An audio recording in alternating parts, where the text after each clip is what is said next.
Bonjour à tous, bienvenue à cette table ronde consacrée au New Space, la nouvelle frontière de la cybersécurité. Je suis Antoine Meunier, rédacteur en chef du site La Chronique Spatiale, et nous allons donc aborder cette thématique. Alors, pour poser le contexte, rappelons qu'il y a plus d'un an, le 24 février 2022, une cyberattaque du réseau satellitaire Viasat a eu lieu. C'est un événement tout de même très sérieux puisqu'il a privé d'Internet de très nombreux utilisateurs, près de 9000, sur le réseau Nordnet, une filiale d'Orange. Cette attaque, qui a pris plusieurs formes, elle a par la suite été confirmée par le commandement du CDE, le commandement de l'espace. Aujourd'hui, le piratage des satellites n'est plus de la science-fiction, c'est une réalité. Hein. Ça a d'ailleurs été démontré par Thales lors de la prise de contrôle d'un satellite, un exercice de prise de contrôle d'un satellite lors de l'événement SciSat au mois d'avril dernier. Et donc aujourd'hui, eh bien, le cyberespace est un champ de bataille comme un autre. D'ailleurs, on estime que les Chinois auraient des moyens militaires dans ce domaine qui seraient très supérieurs à ceux des Russes.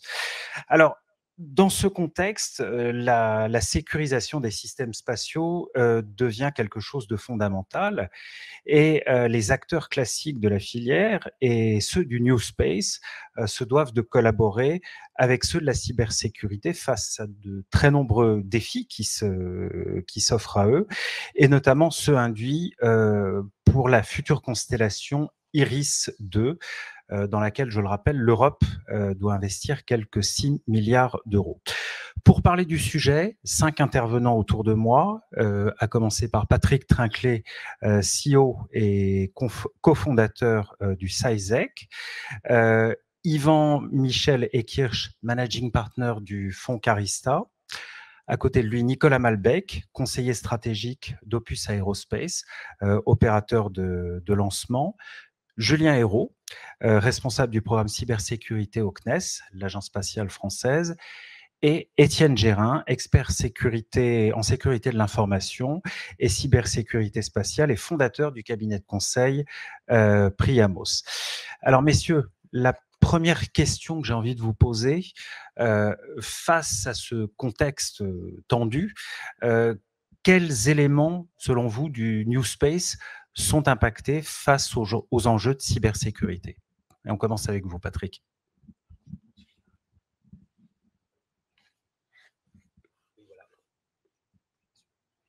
Bonjour, merci pour l'invitation. Effectivement, donc, ce que vous avez rappelé en avant, cette attaque sur l'infrastructure Viasat, c'est une attaque en guillemets traditionnelle sur l'infrastructure qui est traditionnelle Space, qui est une infrastructure typiquement OT, qui était développée, qui a une vocation à être safety plutôt que confidentielle et intègre. Et là, le New Space a un autre concept. On est plutôt dans une infrastructure IT. On comprend des composants qui sont disponibles sur le marché pour faire le satellite le moins cher possible, l'envoyer et l'opérer pour 5 ans autour de la Terre.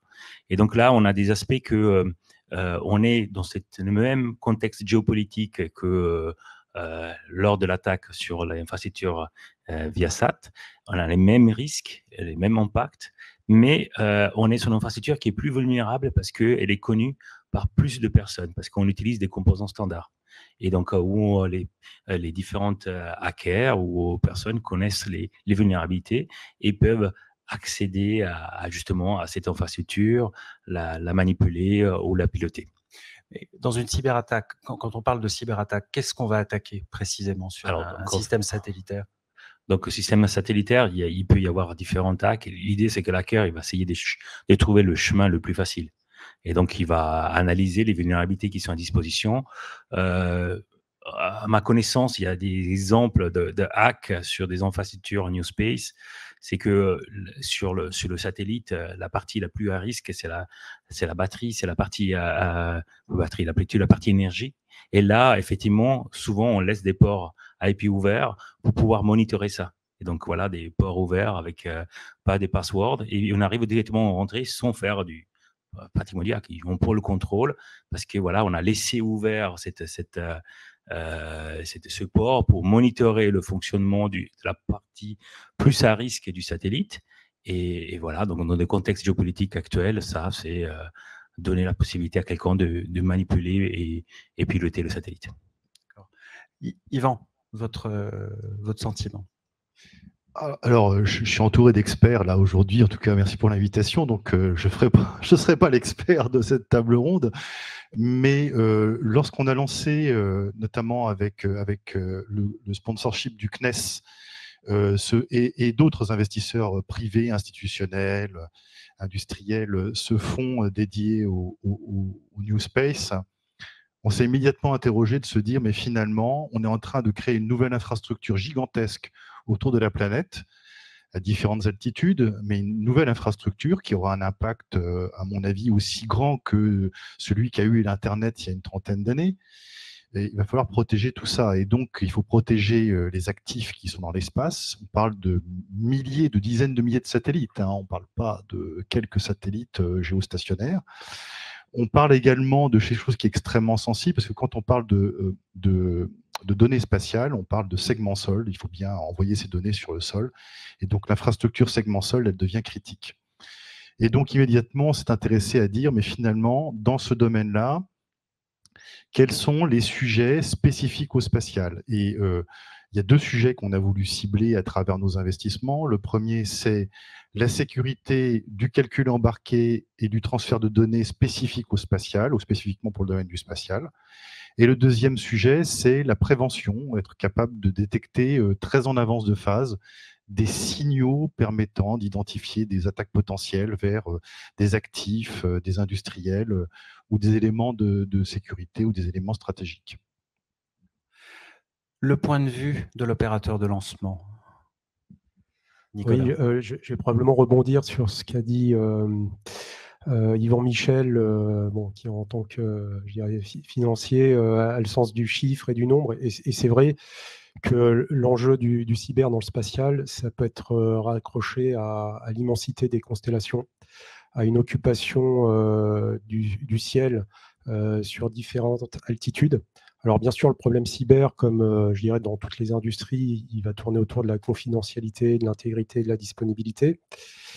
Mais peut-être qu'on peut se dire en matière d'intégrité et de disponibilité, ça sera probablement souvent un meilleur calcul pour une puissance d'attaquer le satellite par la voie cyber, parce qu'aujourd'hui, détruire un satellite, en fait, c'est un peu se tirer une balle dans le pied, parce qu'en matière de débris, on va encombrer un espace qui est déjà suffisamment encombré comme ça.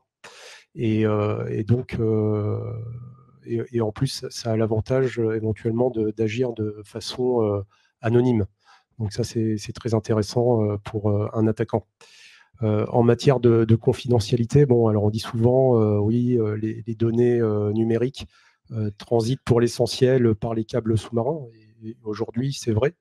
Mais on sent bien que la masse de données qui circule et qui va circuler par les satellites est en augmentation exponentielle, et que avoir, je dirais, un accès à ces données, donc là sur les affaires de confidentialité, pour recueillir de l'information, c'est très intéressant. Et je dirais en matière de disponibilité, aujourd'hui nous nous sommes rendus dépendants, je dirais, pour le pire, et j'espère surtout pour le meilleur, des données satellitaires. Et on peut attaquer aujourd'hui les sociétés en mettant en cause la disponibilité de ces données, que ce soit pour la géolocalisation, que ce soit pour les télécommunications, etc. Vous voulez dire qu'en matière de géolocalisation, il y a de nouveaux risques qui sont à prendre en ligne de compte? En fait, la géolocalisation, depuis des temps immémoriaux, elle se fait avec les étoiles. On navigue avec les étoiles. Maintenant, on a des étoiles artificielles qui sont les satellites. Et bien évidemment, ils peuvent se retrouver brouillés ou donner des informations fausses ou être déviés de leur trajectoire. Et aujourd'hui, alors il y y a les bateaux en mer, mais il y a aussi tout un pan de l'industrie pétrolière, de l'agriculture, de la construction qui dépend de façon, je dirais, très critique de la géolocalisation. Sans parler du quotidien du citoyen qui, aujourd'hui, pour aller d'un point A à un point B, utilise les technologies satellites. Julien Hérault, votre point de vue. Bon, beaucoup de choses ont déjà... Bonjour à tous et merci pour l'invitation. Beaucoup de choses ont déjà été dites. C'est vrai que le spatial est en train de changer. Bon, le CNES existe depuis plus de 60 ans. On voit ces révolutions arriver. Les besoins restent les mêmes vis-à-vis du spatial pour les sociétés. On a des enjeux de souveraineté, d'accès à l'espace, d'observation de la Terre à des fins de renseignement, que ce soit de l'optique ou électronique. On a des enjeux qui sont liés à la souveraineté économique aussi, au développement économique, qui a bien été rappelé par Yvan, aussi des enjeux liés au climat et à la coopération scientifique. Et dans ces domaines d'activité du spatial, on retrouve une conflictualité qui est croissante, mais qui a toujours été là. Dans les années 60, c'est bien ce qui se passait et qui était le moteur initial de la conquête spatiale. Alors après, le changement, il se situe essentiellement sur les manières de faire. On avait des systèmes monolithiques qui prenaient 10 ans de développement. Maintenant, on a des raccourcissements de temps de développement. En 5 ans, on a des prototypes qui volent. Effectivement, la durée de vie, elle est courte, mais l'enjeu, c'est pas de créer un colosse au pied d'argile, et bien de sécuriser nos applications et nos usages sur Terre du spatial. Donc, on parlait de la... Mais qu'est-ce qu'on a fait dans le passé pour sécuriser les systèmes? On avait une démarche qui était très sécurité par l'obscurité. On avait des composants qui étaient quasiment dédiés et faits pour le besoin, en matière géostationnaire, mais aussi météo ou autre. Le CNES a toujours eu des générations de plateformes qui se sont suivies en fonction des tailles, mais ça reste très monolithique, développé, très peu ouvert aussi, complètement cloisonné, et opéré par des équipes très spécialisées. Maintenant, on a une multiplication des composants sur étagère qui s'additionnent pour faire un segment orbital, une multiplication aussi des acteurs. C'est-à-dire qu'autant avant, par exemple, le CNES maîtrisait de A à Z, de la conception aux opérations jusqu'à la fin de vie, et on a toujours d'ailleurs notre réseau de stations, parce qu'on l'opère pour, notamment, on le met à disposition des forces armées. On a nos centres de contrôle à Toulouse, nos moyens de surveillance de l'espace, etc. Nous, on avait une filière qui était très intégrée, et là, elle est maintenant globalement dispersée, puisque avec une spécialisation des métiers, tout comme ça a eu lieu dans la cyber, où on a des acteurs qui sont spécialisés dans les composants de sécurité, on a des acteurs qui sont spécialisés dans la surveillance de l'espace, dans les réseaux de stations, etc.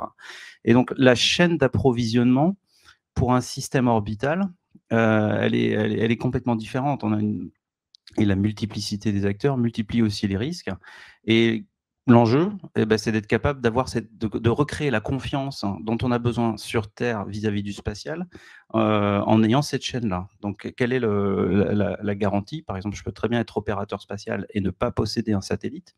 J'ai juste une application qui va monter pendant un temps donné sur le satellite. On voit bien les systèmes de navigation, par exemple, les sites de navigation de cartographie, ils vont chercher les données qui sont les plus parlantes pour eux auprès de différents fournisseurs. L'intégrité des données, elle est importante pour eux, mais comment est-ce qu'on l'assure? Ça, c'est une question. Alors, il y a des algorithmes qui permettent, avec la variation dans le temps, quand c'est une carte, par exemple, mais il y a beaucoup de choses comme les données climat, les données de navigation, on en a parlé, le positionnement, le timing, toutes ces applications qui sont offertes par des constellations comme Galileo, dont les citoyens sont dépendants à hauteur de 47 satellites par jour à peu près qui sont utilisés par citoyens, ou les infrastructures, puisque les infrastructures critiques maintenant, les réseaux d'énergie, réseaux ferroviaires, etc., sont tous dépendants de systèmes satellitaires pour fonctionner. Je voudrais qu'on aborde la partie risque, et pour ça, je vais me tourner vers vous, Étienne. Quels sont finalement les risques principaux auxquels on est confronté? Oui. Bonjour et merci aussi pour l'invitation. Alors effectivement, on peut parler de risques. Moi, je vais éviter de paraphraser mes collègues. on est bien sur le secteur spatial est bien un secteur qui vient en support de toutes les activités qu'on mène aujourd'hui à titre individuel comme dans les organisations et notamment dans les secteurs d'importance vitale. On a parlé de navigation, d'observation de la Terre, de soutien militaire.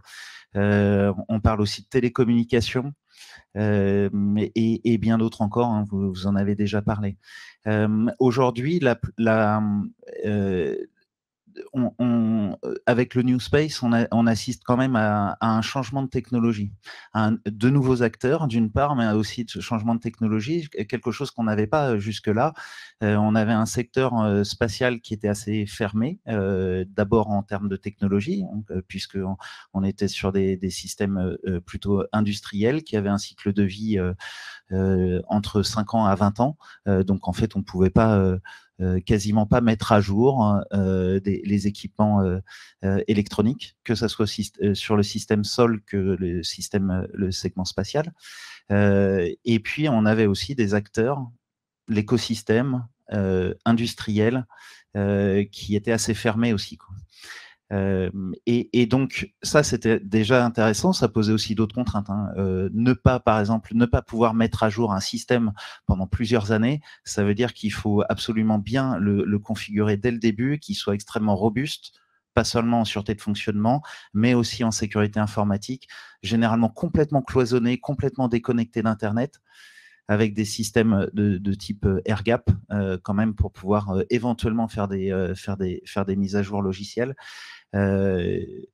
Et donc, ça pouvait se régler à peu près comme ça.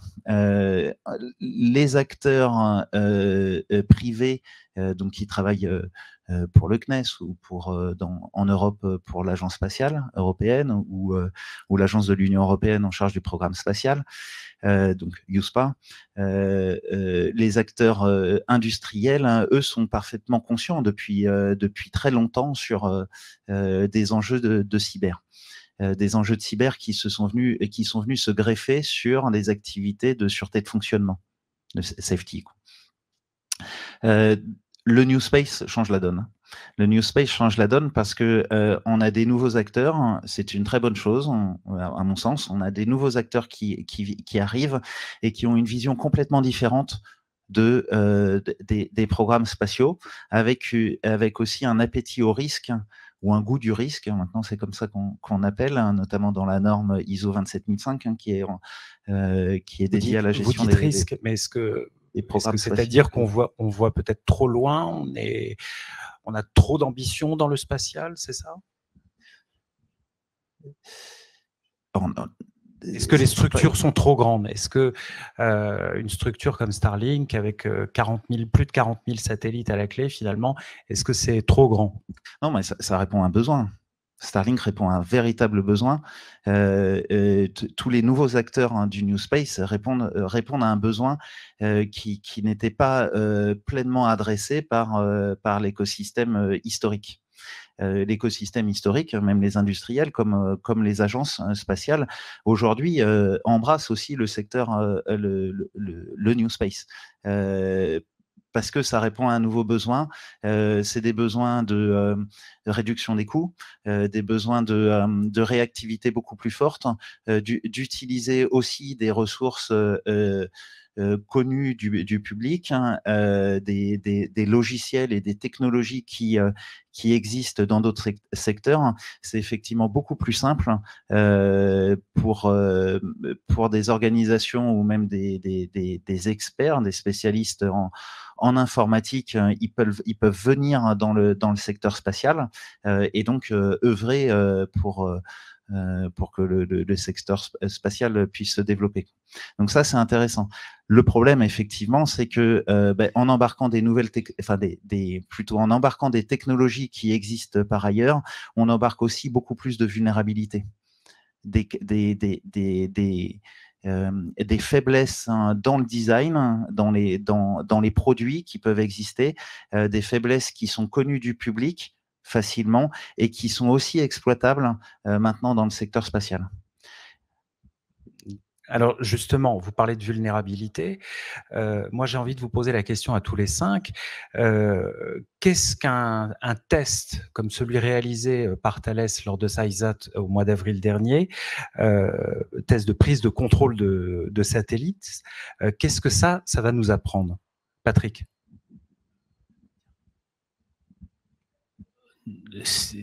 À mon avis, ça va rien nous apprendre au sens qu'on le connaissait, mais on a pu le véhiculer à la communauté, disons que voilà, donc c'est des risques tangibles comme celui de l'attaque sur l'infrastructure Viasat, donc c'est des risques tangibles importants avec des impacts importants.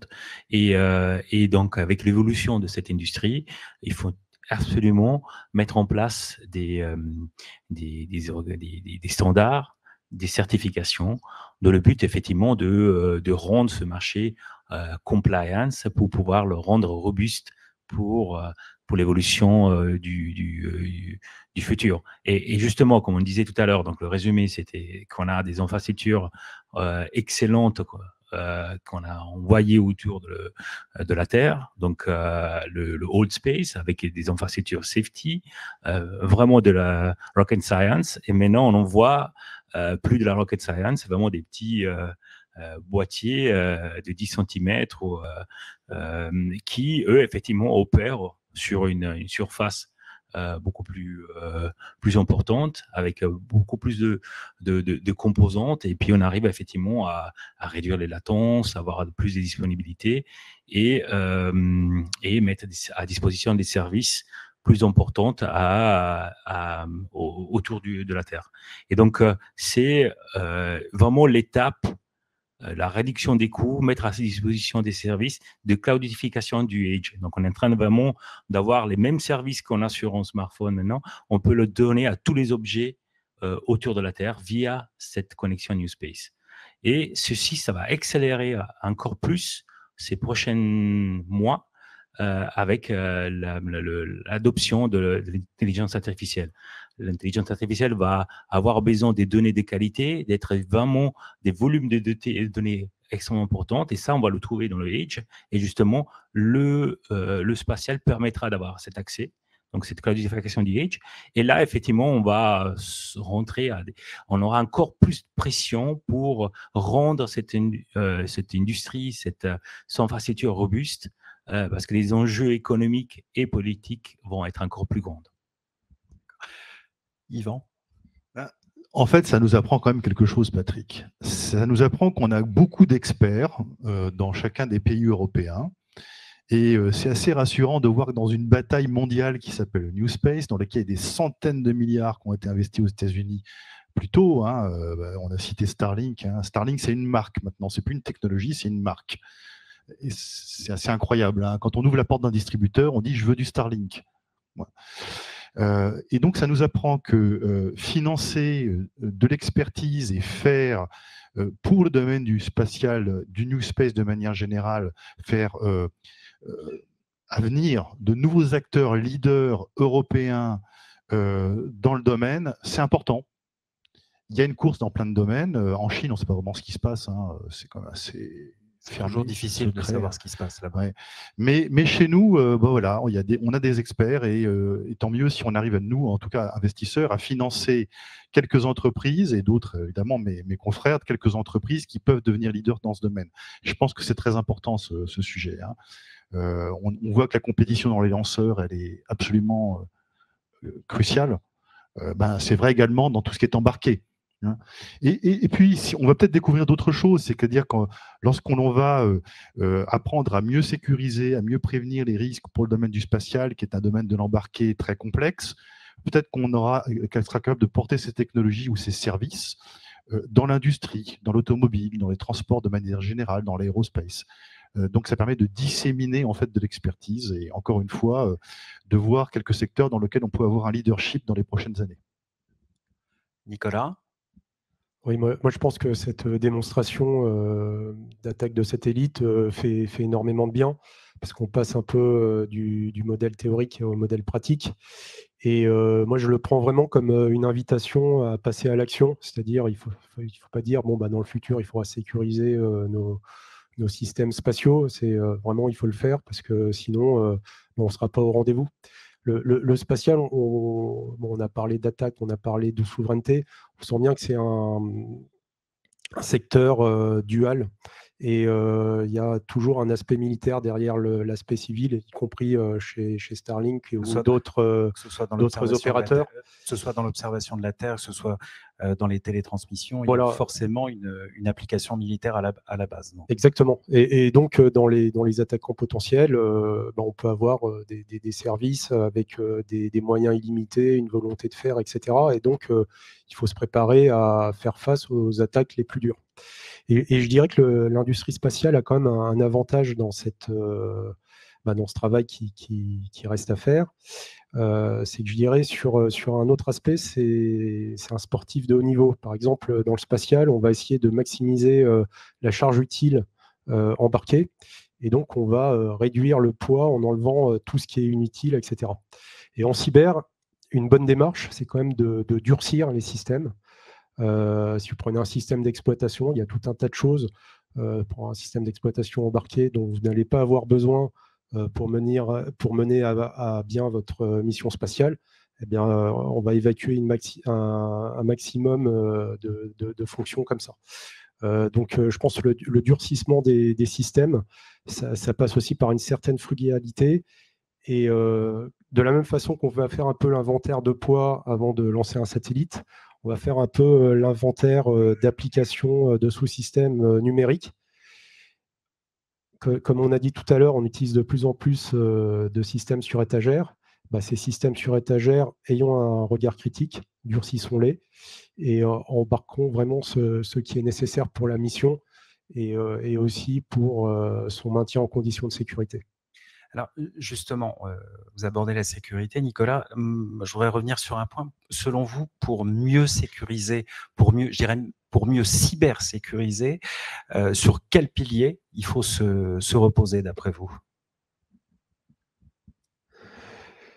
Moi, il me semble que, alors on l'a déjà évoqué, hein, mais l'analyse de risque, c'est important parce qu'à la fin, la cybersécurité, ça peut se traduire par des dépenses, ça peut aussi se traduire par des gains vis-à-vis des clients. C'est-à-dire que mon avis, c'est que des clients ne voudront que des systèmes cybersécurisés parce que les enjeux qu'on a vus de confidentialité, d'intégrité, de disponibilité sont énormes.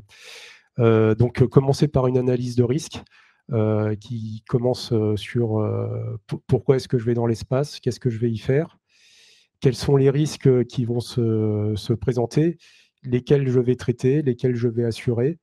Et on part, je dirais, du très stratégique et on redescend petit à petit vers le très technique en faisant des choix technologiques, des choix en matière d'achat qui permettent d'atteindre les enjeux métiers.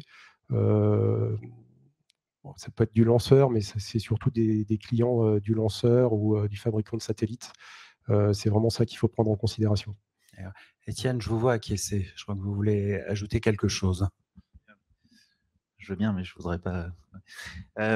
Oui. Je vous passerai le micro juste après.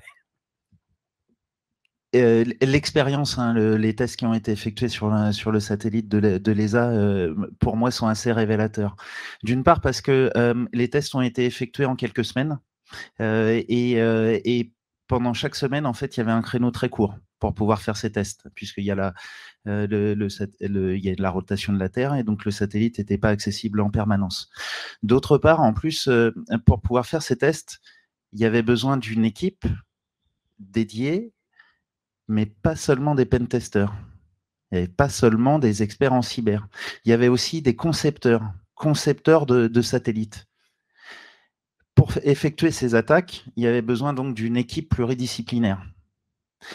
Quand on fait une analyse de risque, c'est la même chose.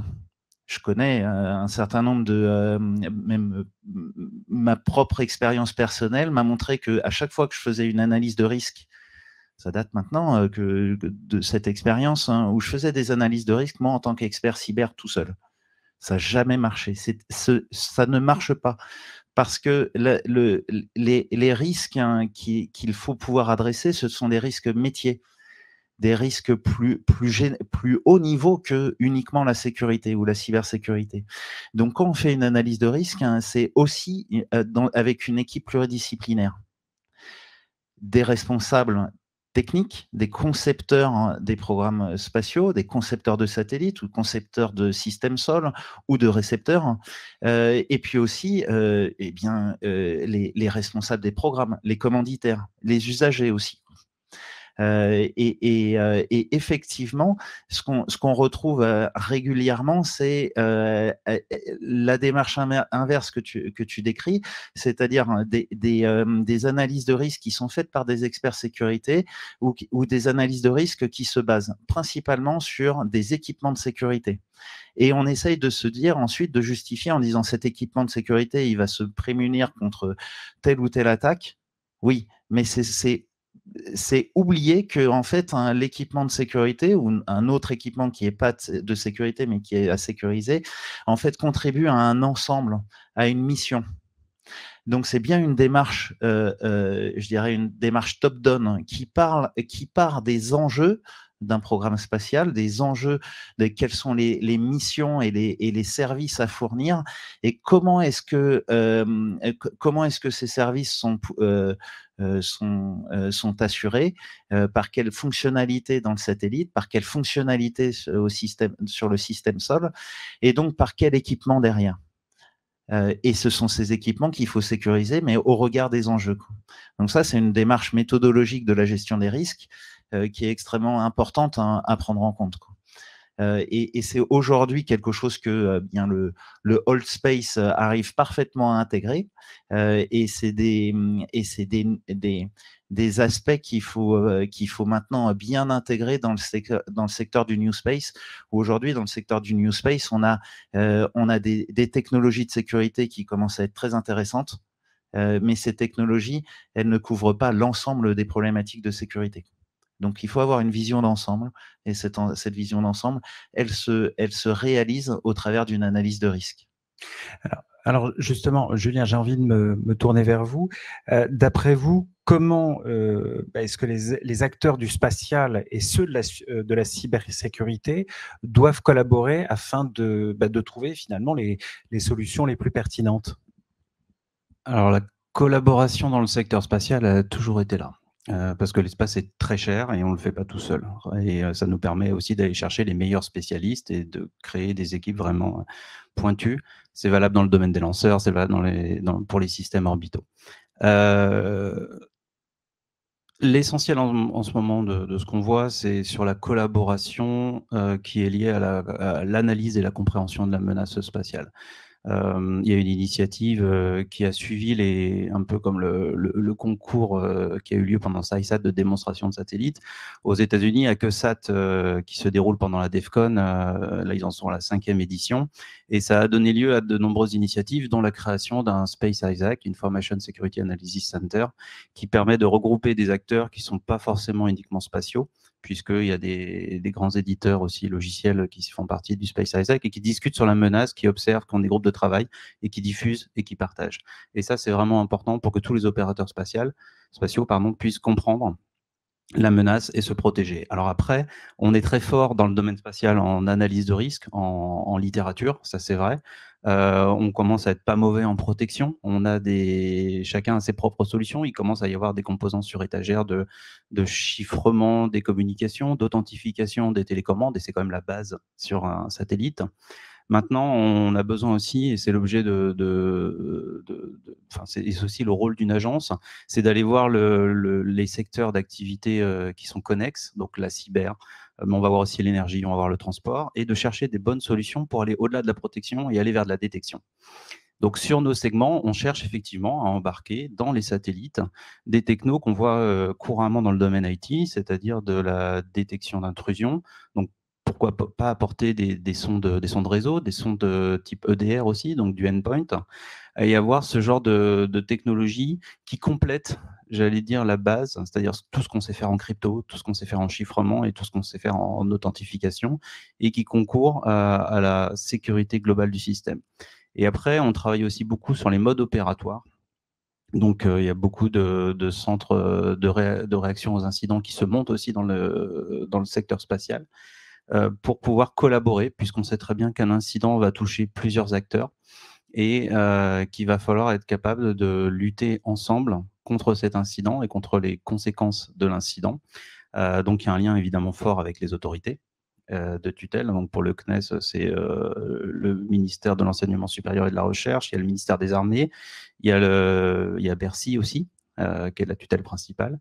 Et donc, on travaille beaucoup avec les autorités, les agences nationales, l'Agence nationale SSI et autres, pour travailler effectivement à la collaboration et au partage et à la sécurité globale du secteur spatial. Alors, on a le point de vue là, de l'institution. Moi, j'aimerais avoir le point de vue de l'industriel. En fait, le discours institutionnel, c'est notre quotidien, cette coopération, collaboration, je ne sais pas comment on l'appelle.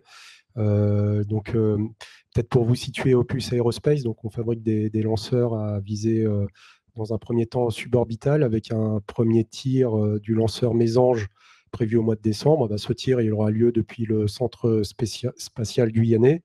Quel type de charge utile à terme ? Alors, à terme, ça sera jusqu'à 500 kg en orbital, je dirais step by step. Voilà. Et donc, premier tir depuis le centre spatial guyanais, où donc là, évidemment, on est en lien étroit avec le CNES. Le CNES aussi, qui nous a commandé une étude de polymère sur le chapeau de la fusée. Donc, je dirais que ces liens avec les institutions sont réels. Il y a aussi avec l'Agence d'innovation de la défense, je parlais de l'aspect dual du spatial, où finalement, je dirais que la place des institutions est très importante pour désigner une certaine excellence en matière de protection. Alors, c'est la protection cyber, mais je pense que c'est sur l'ensemble des infrastructures. On utilise aussi des moyens industriels. Donc, tout ça, ça se fait forcément en collaboration. Après, là aussi, un point important, c'est qu'en France, on a cet écosystème cyber qui nous permet quand même de nous appuyer sur des industriels qui ont déjà fait la démarche dans d'autres secteurs industriels. Et effectivement, quand on parlait de sondes embarquées, quand on parlait de sécurité des systèmes industriels, on a même l'ANSSI en fait, qui a écrit un guide sur ce sujet-là, et énormément d'aspects de ce guide sont directement applicables dans le spatial. D'accord. Votre point de vue, Yvan ? Je vais prendre un petit peu ma casquette à ce moment-là d'ambassadeur France 2030 et pour le spatial, aux côtés d'autres personnes. Et je me dis que finalement, on fait bien les choses. On a aujourd'hui des initiatives sur les constellations, sur la mobilité dans l'espace, et toutes ces initiatives incluent un volet cybersécurité. Et je suis content de voir aussi que les entreprises qui ont été financées sur le secteur en France et en Europe, et pour France 2030, travaillent toutes dans des consortiums avec d'autres acteurs et incluent la cybersécurité. Et je pense notamment à SAISEC, mais également à Before.ai que nous avons financé, mais également d'autres entreprises. Il y a une entreprise qui est hébergée ici, qui s'appelle GetWatcher, bien connue, et qui travaille également sur ces enjeux-là. D'autre part, ce qui est intéressant de voir aussi, c'est qu'il y a non seulement une considération nationale, et en France, on a la chance d'avoir la 3e agence spatiale mondiale, qui est le CNES, mais au niveau de l'ESA, les sujets sont les mêmes. Donc, il y a un espèce de cercle vertueux entre des industriels compétents dans le domaine, de jeunes entreprises financées par le capital risque, le capital investissement, des agences extrêmement compétentes, avec des projets qui sont des projets de taille mondiale. On a parlé de IRIS², qui est un projet d'enjeu très important, mais on a également... on va y venir juste après. Ouais, il y a également un industriel français, franco-britannique, enfin français, français à l'origine qui est Eutelsat, qui maintenant dispose de OneWeb et qui également regarde le sujet de la cybersécurité de manière extrêmement aiguë face à un Starlink qui se déploie. Et donc voilà, je crois que le sujet est pris au sérieux par toutes les strates industrielles et institutionnelles en Europe. Alors, je vois que Julien lève la main pour ajouter quelque chose. Oui, je voulais juste illustrer le fait que pour la prise en compte des sujets cyber, par exemple, le CNES va annoncer cet automne un challenge de cybersécurité spatiale qui sécurise un budget R&D et qui accompagne un appel à projet. Et donc, on va sélectionner un certain nombre de projets à vocation cybersécurité spatiale et qui viennent vraiment de toutes industries. Et dont le but est de financer d'un point de vue R&D ces projets-là. Et éventuellement, suite à notre challenge fonctionne comme ça, il y aura une phase de soutenance de ces projets et de doubler la mise sur les projets. Donc, il y a vraiment une prise en compte. Et c'est l'exercice, alors c'est ce qui s'est passé pour Viasat et l'exercice conduit par SciSat qui permettent la sensibilisation de nos équipes à la direction de la stratégie et des équipes qui ne sont pas forcément cyber, de se dire, oui, là, il y a un sujet, on va explorer ça de différentes manières, et ce challenge R&D en est une des réponses. Oui, Patrick, allez-y. Et voilà, ça, c'est vraiment la vocation aussi de cette manifestation, de cet événement SciSat, qui aura lieu aussi en 2024, toujours à la station la REF. 4e édition, je crois. 4e édition, et donc la vocation de faire venir les différents acteurs des différentes, les nouveaux acteurs, les anciens acteurs, les institutionnels, les autres industries, pour effectivement partager ces expériences. L'événement sur l'arc de Thales était justement fait dans ce cadre. On va changer probablement le cadre en 2024. On aura d'autres types d'expériences à partager et effectivement regrouper la communauté et partager nos expériences et se trouver des solutions communes. Étienne, c'est à vous. Le temps que le micro arrive. Merci. C'est extrêmement important d'avoir un écosystème qui soit parfaitement conscient des enjeux en cyber. Cet écosystème, ce n'est pas uniquement les têtes de pont, les agences, les industriels ou les fournisseurs d'équipements de sécurité.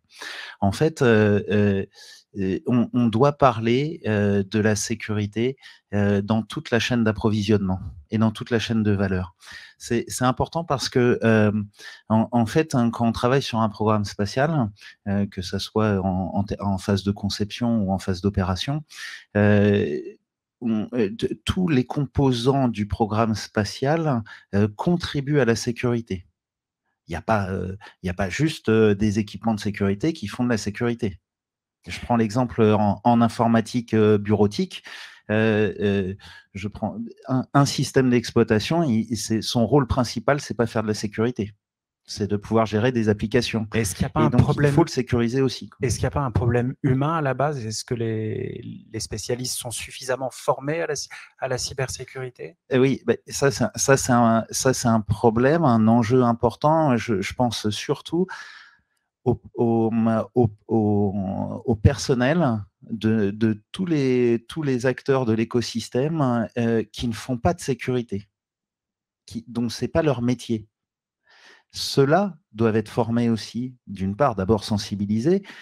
C'est l'objet, par exemple, du hack sur le satellite. Ça permet aussi de montrer que à tous les acteurs du spatial qui font pas de la sécurité, attention, parce qu'en fait, c'est assez facile de casser ce type de système.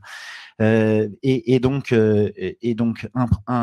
quelqu'un qui fait de la programmation d'algorithmes, lui aussi doit faire de la sécurité. Donc, lui aussi doit développer des logiciels qui sont sécurisés. Mais lui aussi doit avoir un environnement de travail sécurisé, des locaux, des personnes qui sont sensibilisées, un système d'information qui doit être protégé, qui ne doit pas être accessible facilement sur Internet. Tout ça, c'est des choses qui sont complexes parce que ça veut dire qu'en fait, pour répondre à ça, ça veut dire que n'importe quelle organisation dans le secteur spatial doit pouvoir avoir un système d'information sécurisé. Et donc là, ça fait appel aussi à des compétences particulières.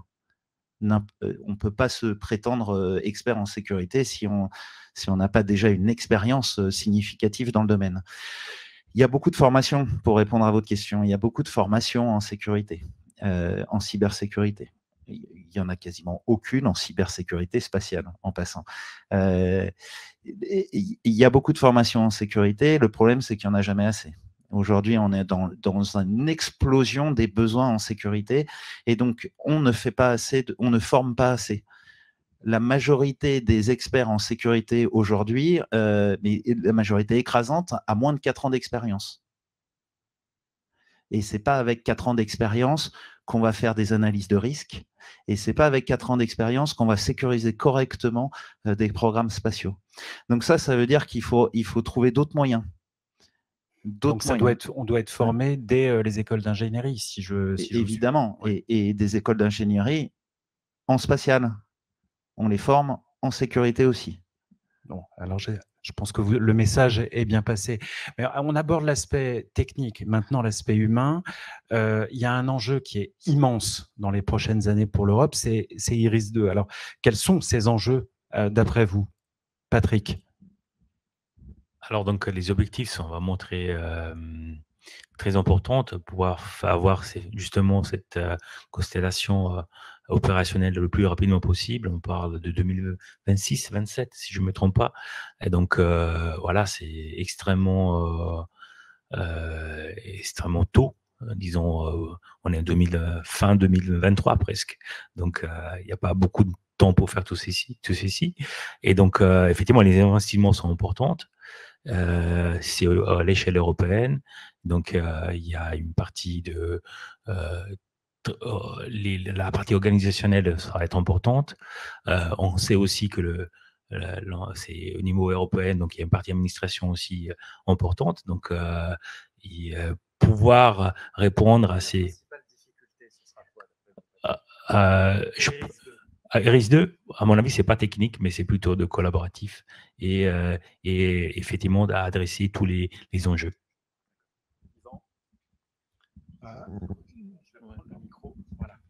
Yvan. Vous l'avez dit, en fait, hein, l'enjeu, c'est d'aller vite, très vite. Et donc, le risque, c'est de ne pas aller suffisamment vite. Je crois qu'on n'a pas le choix avec IRIS carré ou IRIS2 hein, d'aller très, très, très vite. Les SATCOM, c'est un enjeu mondial. Aujourd'hui, il y a des solutions sur le marché qui sont opérationnelles.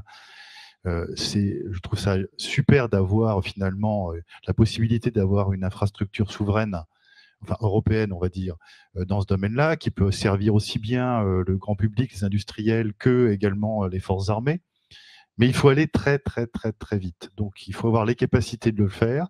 Il faut que la coopération entre les industriels se passe de la manière la plus souple possible. Et donc, on sait bien qu'en Europe, la collaboration est un enjeu. Aux États-Unis, on a l'habitude de verticaliser les sujets avec des masses énormes d'argent. Ça fait 150 ans que les Américains réussissent dans ce domaine-là. Bon, il va falloir qu'on déménage. Alors, qu'est-ce qu'il faudrait pour qu'on réussisse en Europe à aller plus vite, d'après vous?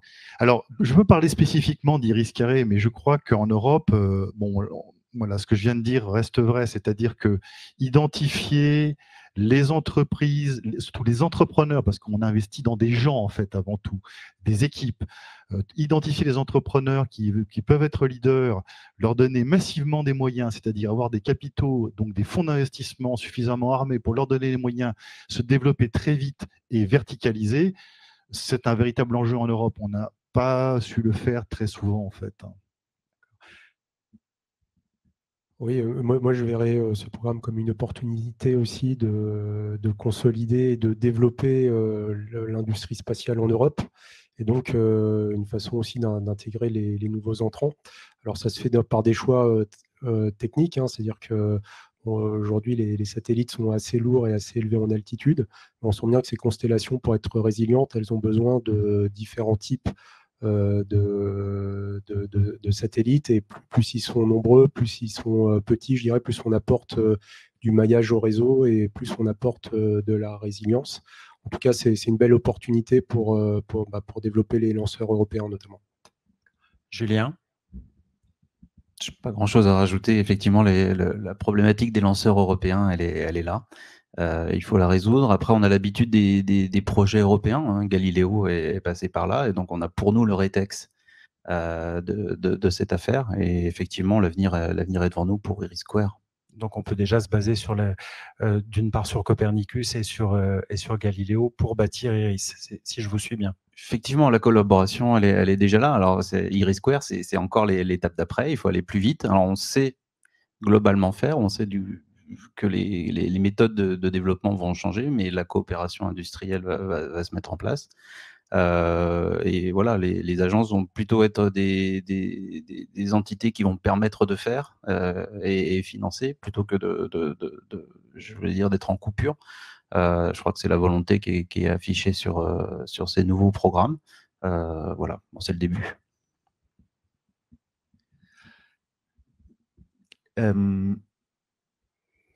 Les acteurs industriels ont déjà été identifiés, hein, ils ont déjà été retenus sur Iris Square, donc sous la tutelle de la Commission européenne. Et aujourd'hui, on est dans une phase où plutôt les acteurs industriels historiques, hein, du All Space, hein, se sont regroupés tous ensemble pour attirer tous les autres acteurs, hein, qui existent dans le secteur spatial en Europe. Donc, on est dans dans la phase aujourd'hui où on est en train, où tous les industriels retenus sont en train de solliciter ces acteurs. Donc, il y a déjà eu plusieurs itérations, hein, des réunions d'information et des appels à candidature. Donc, c'est toujours en cours. Ce qui est assez intéressant, c'est que là, on est vraiment dans une dynamique européenne groupée pour répondre à un enjeu de souveraineté européenne et tous ensemble. Chose qui n'existait pas vraiment jusque-là.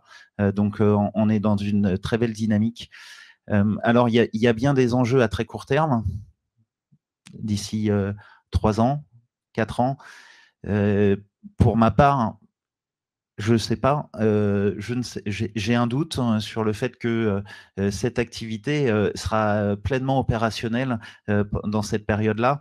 Alors certes, on va s'appuyer sur des systèmes existants. Les systèmes existants déjà vont pouvoir prêter des ressources à Iris Square.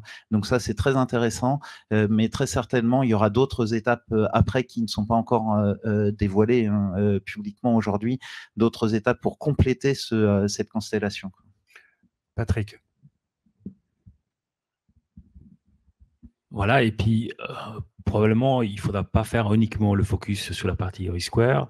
Effectivement, c'est des couches basses avec des systèmes distribués qui permettra effectivement d'avoir des basses latence avec une disponibilité sur tout le territoire européen, voire plus globale.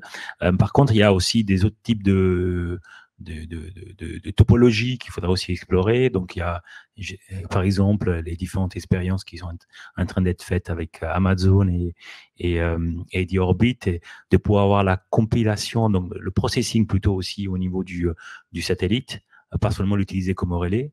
Donc, on peut avoir aussi déployé du processus au niveau du satellite, traiter les datas une fois qu'ils sont récoltés depuis les composants qu'on trouve sur le terrain.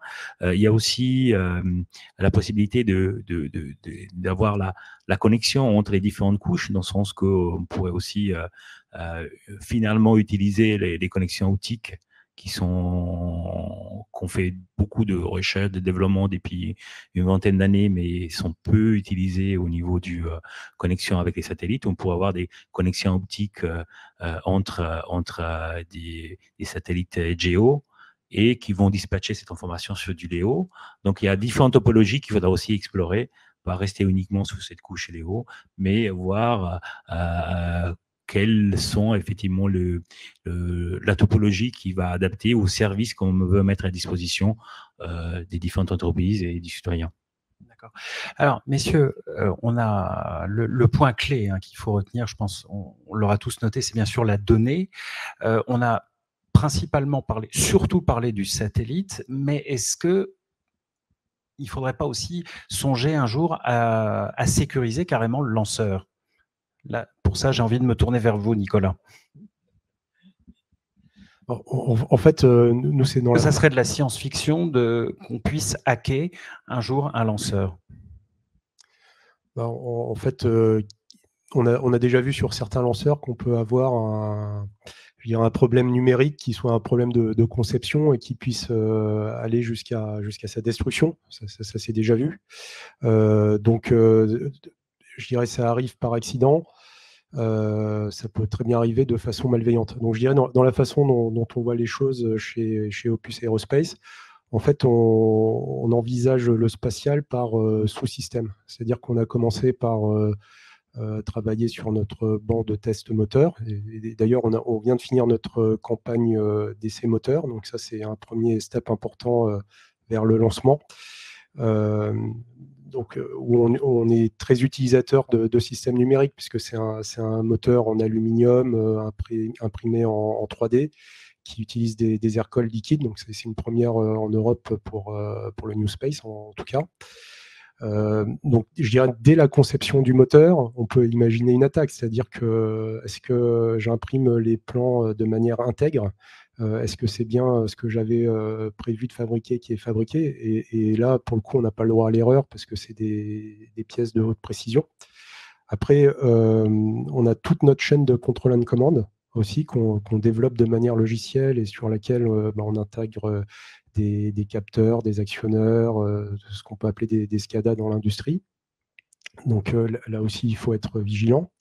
Après, on a aussi tous nos simulateurs qu'on développe nous-mêmes, notamment les simulateurs de trajectoire et de retombées, où là aussi, s'ils étaient détournés ou que les données étaient biaisées, là aussi, il y a des enjeux importants.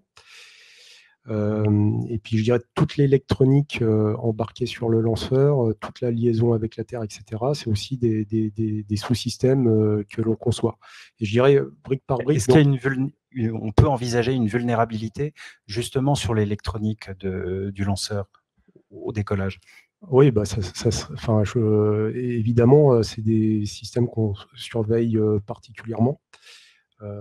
Mais qui encore sont des sous-systèmes. Je dirais chaque sous-système est important. Il y a le segment sol aussi qui est relié, et via le segment sol, on peut atteindre le lanceur ou la charge utile. Et puis derrière, ce qu'il faut voir, c'est que nous la vision de court terme, c'est clairement lancer la première fusée privée française du New Space. Et à long terme, c'est vraiment intégrer l'ensemble de la chaîne de valeur de l'industrie spatiale, avec, je dirais, au sommet la donnée, et la donnée qui doit être prise en compte, je dirais, dans un data hub souverain et cyber protégé, dans lequel on soit capable de filtrer pour la bonne cause, hein, c'est-à-dire soumettre à des sondes, à des règles de sécurité dans lesquelles on pourra intégrer de l'intelligence artificielle. Hein. Aujourd'hui, les IDS, les sondes de sécurité utilisent de plus en plus ces techniques-là. Donc, effectivement, donc le lanceur, pour répondre plus précisément à votre question, le lanceur, c'est un élément de ce tout, et c'est un élément qui a ses propres vulnérabilités, et ces vulnérabilités doivent être prises en compte. Donc, un lanceur réutilisable qui revient se poser, on pourrait envisager par exemple de le faire se reposer ailleurs que son point de départ. Alors, des mesures sont prises pour éviter ces phénomènes-là, mais oui, évidemment, tout est envisageable. Après, il y a tout un tas de mécanismes de sécurité envisageables. Et après, des lanceurs qui viennent se reposer, il n'y en a pas beaucoup aujourd'hui. Il n'y en a qu'un seul. Mais je vois que Julien et Étienne veulent à leur tour ajouter quelque chose. Non, je voulais juste rappeler, les opérations de lancement sur le territoire national se passent essentiellement à Kourou, en Guyane.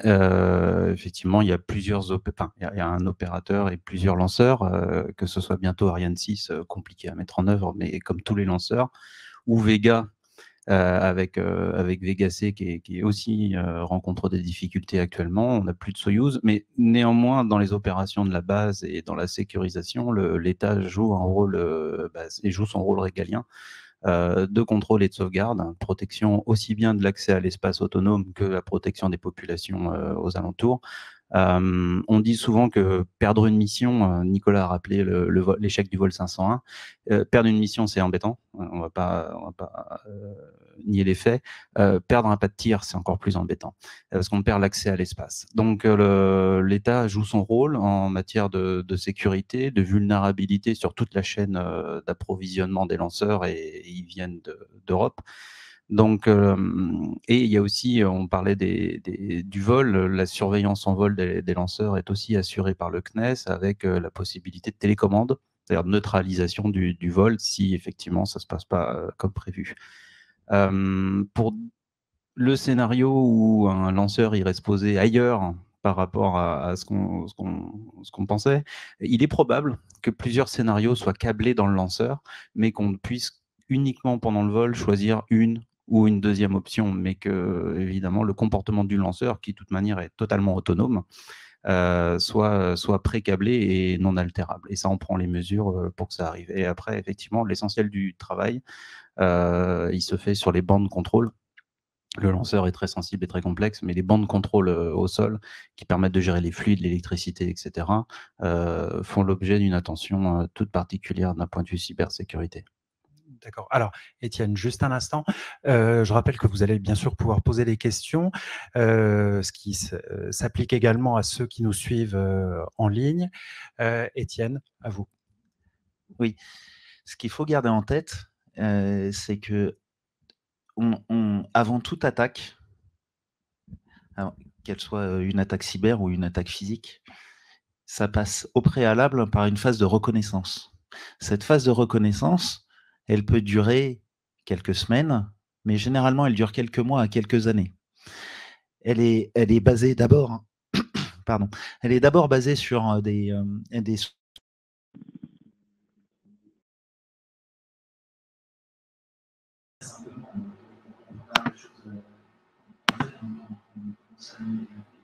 on réfléchit à mener une attaque, c'est d'identifier l'ensemble des acteurs qui travaillent sur un sujet et leur rôle. Et donc, on se renseigne. Il y a énormément d'informations. Alors aujourd'hui, il y a un terme à la mode, hein, OSINT, donc la capacité, en fait, les activités de reconnaissance d'informations, d'identification d'informations basées sur des sources publiques. Bon, c'est une activité qui, même avant que le terme existe, était déjà reconnue, déjà identifiée. Globalement, c'est de l'intelligence, du renseignement, l'intelligence économique et technologique. Et ça, ça constitue la clé, les conditions de succès pour pouvoir faire une attaque. Ensuite, une fois qu'on a fait de la reconnaissance sur source publique, eh bien, du coup, là, on va rentrer dans une activité qui est un peu plus borderline, ou largement plus borderline, qui est de s'introduire sur un système d'information où on sait que ça peut contenir des informations sensibles. En passant, un système d'information, ce n'est pas uniquement de l'informatique, ce n'est pas uniquement des données qui sont stockées ou manipulées sur un équipement informatique, c'est des données qui sont aussi manipulées dans le cerveau des gens qui travaillent sur le sujet. Et ça aussi, c'est une activité, une approche qui peut durer plusieurs mois ou plusieurs années. Et aujourd'hui, il existe de nombreuses techniques d'influence et de manipulation qui permettent de récupérer des informations tout en douceur, sans même qu'on s'en rende compte. Et quand on parle de protection de la donnée, c'est aussi celle-là. Parce que ces données qui sont liées à la conception, alors on parle de lanceur, mais conception globale d'un programme spatial, ce sont des données qui sont réfléchies et mûries pendant plusieurs années et qui sont partagées au sein de l'ensemble de l'écosystème de l'écosystème spatial. Et c'est celle-là qu'il convient de protéger en premier lieu et en permanence. Il faut vraiment avoir cette conscience-là, la conscience que la donnée est partagée aujourd'hui publiquement, partiellement, hein, puisqu'on a quand même des enjeux de souveraineté nationale. Donc, du coup, il y a quand même pas mal de choses qui ne sont pas publiées, mais qui sont connues en interne et qui peuvent potentiellement être récupérées, quoi. Bon, donc des enjeux qui sont passionnants et qui, je n'en doute pas, vont susciter des questions. Je vais donc me tourner vers notre audience et savoir si nous avons des questions pour commencer dans le public. Et comme je l'ai dit tout à l'heure, bien sûr, à ceux qui sont en ligne, si vous avez une question, posez-la dans le chat et je la répercuterai dans le public. Avons-nous des questions? Ah, je vois qu'il y a un monsieur là-bas. Peut-être donner mon micro.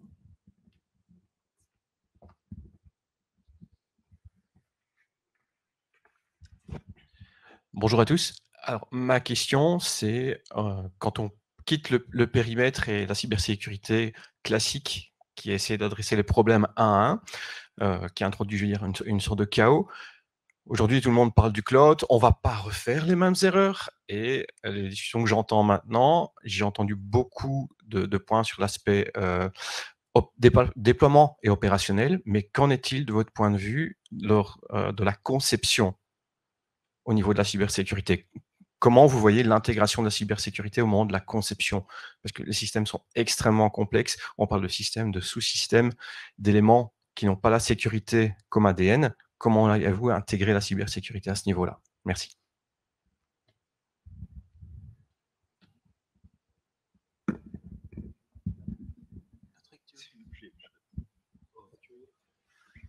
Voilà, donc effectivement, c'est une large question. Donc, je pense qu'il faut tenir exemple on a des larges systèmes qu'on peut dire comme le cloud, des clouds privés, et avec des sous-systèmes. Et donc, on a des différentes solutions disponibles pour mettre ensemble tout ça. Ça va pas être facile, mais je pense qu'il y a différentes industries qui ont eu ce type de challenge. Voilà, si on prend l'infrastructure liée à l'industrie financière avec l'infrastructure de paiement, donc est aussi très distribuée, on est arrivé à avoir quelque chose d'extrêmement qualité maintenant. Donc, effectivement, c'est des collaborations, c'est mettre à disposition des services, des solutions, le régulateur qui arrive, qui fait des standards et des certifications.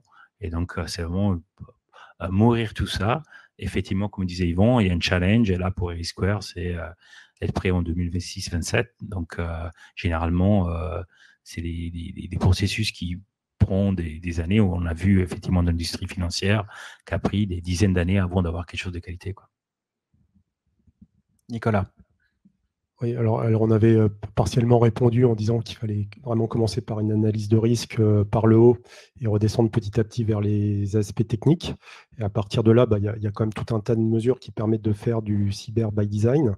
Maintenant, ce qu'il y a derrière, c'est que peut-être que dans certains domaines, comme dans le cloud, on n'a pas trouvé le système complètement étanche qui permet de s'affranchir de tout risque. Donc la possibilité d'une attaque, je dirais, demeure. Je pense que dans l'analyse de risque, tout à l'heure, Julien parlait de câblage. Il y a un moment donné où certaines fonctions qui sont estimées comme étant vitales, on va essayer d'évacuer le risque numérique en choisissant passer sur des systèmes plus avec du courant continu, sans passer par le numérique. On va faire des sauts de protocole aussi, où on va faire du câblage physique, je dirais. Et puis, derrière, ça nous pose le défi, comment est-ce que je me prépare à la crise cyber ? Est-ce que mes systèmes sont faciles ? Si on prend une constellation comme Irisquare avec tous ces satellites, comment est-ce que je restaure une constellation de cette ampleur ? Est-ce que, et là probablement il y aura besoin, je dirais, vu l'ampleur du sujet, de pouvoir s'appuyer sur des institutions, hein, quels sont les organismes qui permettent de créer des vraies cellules de crise. Et quand on a dit le niveau de dépendance des différentes industries, tu citais les transports tout à l'heure, on peut être dans quelque chose de vital pour la nation. Donc, je pense qu'une partie de la réponse, au-delà du cyber by design, c'est comment je me prépare à affronter une crise dans le spatial, une crise cyber dans le spatial. Alors, on va essayer de prendre une question sur le chat. Question de Catherine Gabet. Comment voyez-vous la menace de brouillage, dont notamment les brouillages du GNSS, dans la problématique globale de sécurité? Est-ce suffisamment considéré? Est-ce que l'Agence nationale des fréquences, l'ANFR, est assez connue des victimes potentielles? Qui peut répondre à cette question? C'est un problème récurrent, on va dire, sur toute la planète. Il y a beaucoup de travaux, on parlait de standardisation, il y a beaucoup de travaux à un niveau international sur les couches basses et la couche physique, avec le saut de fréquence, ce genre de choses, sur les modules radio. Donc ça fait partie de toutes nos analyses de risque. On a aussi des problèmes de brouillage, alors pas que des véhicules, mais aussi des stations, puisque parfois des satellites peuvent être très voisins sur des fréquences, et donc quand on pense communiquer avec un, en fait on communique avec l'autre et ça donne rien. Donc là, il y a des conséquences pour les missions, et on a des experts chez nous, aussi bien en réseau de station qu'en RF, en radiofréquence, qui travaillent là-dessus. Et on a aussi des dispositifs d'écoute du spectre quand c'est possible et quand il y en a besoin, ou d'études tout du moins, puisqu'on a aussi, on opère des radars en Guyane, et donc il faut être capable de suivre le lanceur sur toutes ces phases de vol. D'accord. Une question dans le public peut-être? Oui, je crois qu'il y a un monsieur là-haut.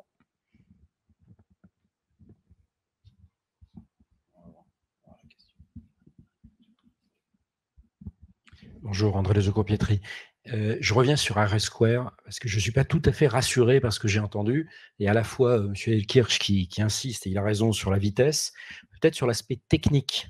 Outre le fait d'avoir une constellation souveraine qui évidemment est essentielle, c'est véritablement quoi le différenciant par rapport aux autres constellations? C'est quoi la proposition de valeur qui fera vraiment la différence? Et quand on regarde Galiléo, si on veut être tout à fait honnête, il n'y a pas eu véritablement de saut quantique par rapport au GPS. Et c'est pour ça d'ailleurs que c'est utilisé, mais pas vraiment un élément de différenciation. En quoi IRIS² et les milliards qu'on va y mettre peuvent changer la donne par rapport aux autres constellations? Si on reprend l'exemple de Galiléo, je ne peux pas partager votre point de vue. Les algorithmes sont plus précis. Il y a eu un travail de recherche européen, et donc il y a une souveraineté, une maîtrise et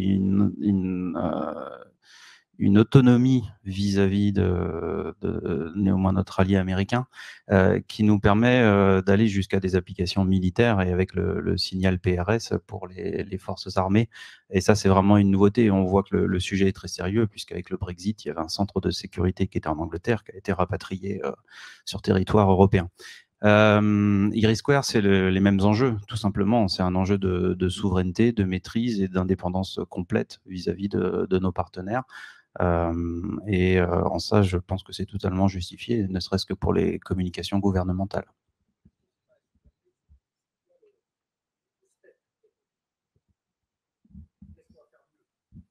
On est à un niveau applicatif, clairement. Enfin, d'un point de vue technologique, il n'y a pas besoin que ce soit révolutionnaire. Il y a des manières plus intelligentes peut-être de faire les choses que d'autres, et c'est pour ça qu'on va, y compris dans IRIS², il y a une part importante pour le New Space, puisqu'il y a des nouvelles manières de faire qui sont appelées à être mises en œuvre, notamment pour gagner du temps, ça c'est sûr. Et ça, c'est la différenciation technique, c'est une maîtrise complète du système qui va nous amener à développer des technologies qu'on n'a peut-être pas, ou à mettre en œuvre des technologies qu'on ne mettait pas en œuvre jusque-là. Yvan. Ouais, c'est vrai que c'est une très bonne question. Alors, encore une fois, moi, je ne suis pas vraiment un expert, mais il y a une réflexion qu'il faut avoir. Souvenez-vous du GSM. Le GSM, une invention locale, ici. Qui a profité, en fait, du GSM? Qualcomm, société américaine. Qualcomm a développé des propriétés intellectuelles dans tous les sens, et nous n'avons jamais profité du GSM, nous, en Europe. Il est temps que les choses changent. Et donc, on peut espérer également, comme tu l'as dit, Julien, que les technologies qu'on va développer dans IRIS², qui seront des technologies logicielles, applicatives, d'algorithmiques, puissent générer des propriétés intellectuelles dont l'ensemble de l'industrie européenne tire parti. Moi, je l'espère, en tout cas. Alors, on a abordé l'aspect technique et tout à l'heure l'aspect humain. Il y a justement une question sur l'aspect formation. Question de Jean-Marc Gourmaud. Sur le chat, pardon. Pourquoi ne pas faire appel aux informaticiens seniors qui reviennent sur le marché du travail avec un master en sécurité des systèmes d'information? Ça, c'est une question pour vous, Étienne. Je veux bien. Mais pourquoi pas? Évidemment. Évidemment, en fait, on a besoin de ressources en permanence. On a besoin de plus de personnes compétentes en cybersécurité. Et donc, ça peut venir d'informaticiens comme de personnes qui font de la gestion de projet, qui est des personnes qui font de la conception. On parlait de radiofréquences, des conceptions de systèmes industriels aussi. En fait, on a besoin de ressources. Et d'ailleurs, il y a de plus en plus de reconversion professionnelle vers la cybersécurité. C'est effectivement primordial. En passant, on a parlé tout à l'heure de formation initiale, hein, très rapidement. La formation initiale, c'est utile, c'est important. Mais la reconversion professionnelle, ou en tout cas la formation continue, est primordiale dans ce sens-là. Et donc, il existe un certain nombre d'organismes de formation qui prennent des gens qui sont déjà compétents dans un métier, dans un secteur, et qui vont les accompagner pour monter en compétences en cyber. Patrick, je vois que vous voulez ajouter un mot. Oui, pour être un peu plus concret, il faut envoyer une CV à rh@sicep.com. Je crois que le message est bien passé. Oui, Nicolas. Peut-être je voulais ajouter un petit mot. En fait, moi, je dirige un master en cyberdéfense à Versailles et à Clermont-Ferrand. Et dans les candidats qui viennent frapper à notre porte, il y a beaucoup de profils tels que décrits par ce monsieur ou cette dame. C'est-à-dire ce monsieur, ouais, donc des gens qui ont déjà une expérience souvent dans les systèmes d'information et qui viennent se rajouter une couche, ce qui est permis par l'alternance finalement, parce que perdent pas complètement le pied en entreprise, et en même temps ils se forment, parce qu'il y a quand même besoin d'une petite formation supplémentaire, je pense, pour devenir expert en sécurité des systèmes d'information. D'accord. Alors, on a encore un peu de temps pour une question, peut-être dans le public. Sinon, oui, je crois qu'il y a encore une question par là-bas.